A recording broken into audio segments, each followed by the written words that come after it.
പേതൃത്ത ഞായർ സുറിയാനി ക്രിസ്ത്യാനികളുടെ ഇടയിൽ ഏറെ പ്രചാരമുള്ള, നമ്മളൊക്കെ ഉപയോഗശീലിച്ചിട്ടുള്ള വാക്കാണ് പേതൃത്ത എന്നുള്ളത്. അത് അർത്ഥമാക്കുന്നത് നോമ്പ് തുടങ്ങുന്നതിൻ്റെ തൊട്ട് തലേ ദിവസത്തെ വിളിക്കുന്ന പേരാണ് പേതൃത്ത. പ്രത്യേകിച്ച് ഞായറാഴ്ച ഇത് പേതൃത്ത ഞായറാണ്. പേതൃത്ത എന്നും പേത്രത്ത എന്നും ഒക്കെ നമ്മൾ പറയാറുണ്ട്. അപ്പോൾ നമ്മൾ എന്താ ചെയ്യാറുള്ളത്? നന്നായിട്ട് ഭക്ഷണം കഴിക്കുന്ന ദിവസമാണ്. എൻ്റെ കുഞ്ഞുനാളിൽ ഓർമ്മയിലുണ്ട്, താറാവിനെയൊക്കെ കൊന്ന് ഞങ്ങൾ കുട്ടനാട്ടുകാരായതുകൊണ്ട് താറാവ് കറിയൊക്കെ വെച്ച് അല്ലെങ്കിൽ കോഴിക്കറിയോ ബീഫോ എന്താണെന്ന് വെച്ചാൽ സുഭിക്ഷമായിട്ട് ഭക്ഷണമൊക്കെ കഴിക്കും. അപ്പോൾ ഈ ഭക്ഷണമൊക്കെ തരുമ്പോൾ അമ്മച്ചി പറയും, ഇത് കഴിഞ്ഞു കേട്ടോ, ഇനി ഇങ്ങോട്ട് നോമ്പാണ്. അത് പറഞ്ഞൊരുക്കിയാണ് പേതൃത്ത ഞായർ നമ്മൾ ആഘോഷിക്കാറുള്ളത്. പേത്തൊർത്ത് എന്ന സുറിയാനി വാക്കിൽ നിന്നാകാം ഇത് വന്നതെന്ന് പറയപ്പെടുന്നു. പത്തർ എന്ന ക്രിയാപദത്തിൻ്റെ അർത്ഥം പുളിച്ചില്ലാതാക്കുക എന്നുള്ളതാണ്. അപ്പോൾ പത്തറിൻ്റെ നാമരൂപമായിട്ട് പേതൃത്ത അല്ലെങ്കിൽ പേത്തൊർത്ത് വന്നതാകാം.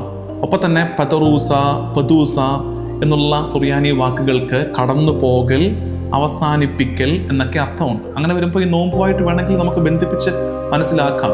കടന്നു പോകൽ, ഞങ്ങൾ ഇതുവരെ ജീവിച്ച ഒരു ജീവിത രീതിയിൽ നിന്നുള്ളൊരു കടന്നു പോകൽ അല്ലെങ്കിൽ അതിൻ്റെ അവസാനിപ്പിക്കൽ ഒക്കെ ആയിട്ട് ഇതിനെ മനസ്സിലാക്കാവുന്നതാണ്. ഏതായാലും നോമ്പെടുക്കാൻ നമുക്കൊരുങ്ങാം. പേതൃത്ത ഞായർ ഏറ്റവും ഭംഗിയായിട്ട് ആഘോഷിക്കുകയും ചെയ്യാം. നമ്മൾ ക്രിസ്ത്യാനികളെ സംബന്ധിച്ച് ഏറ്റവും ആത്മീയ ഫലസമ്പുഷ്ടിയുടെ കാലമാണ് നോമ്പുകാലം. വളക്കൂറുള്ള മണ്ണാണ് നോമ്പുകാലം. എന്ത് വിതച്ചാലും കിളുക്കുന്ന കാലമാണ് നോമ്പുകാലം. കാരണം നമ്മൾ തന്നെ തീരുമാനിച്ചിട്ടുണ്ട്, ആണ്ടുവട്ടത്തിൽ ഈ നോമ്പുകാലം പ്രാർത്ഥനയ്ക്ക് വേണ്ടി നമ്മളൊക്കെ മാറ്റിവെക്കും.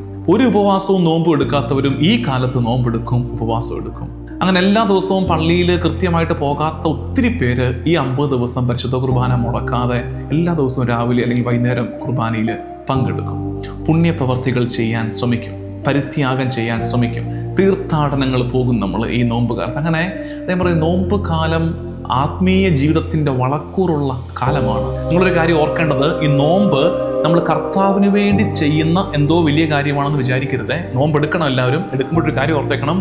Don't think that you are doing something for God. ദൈവത്തിന് അതിൻ്റെ ആവശ്യമില്ല. മറിച്ച് God does something special for us. ദൈവം നമുക്ക് വേണ്ടി വളരെ പ്രത്യേകമായി ഒരു കാര്യം ചെയ്യാൻ വരുന്ന കാലമാണ് നോമ്പ് കാലം എന്ന് തിരിച്ചറിയണം. God takes the initiative.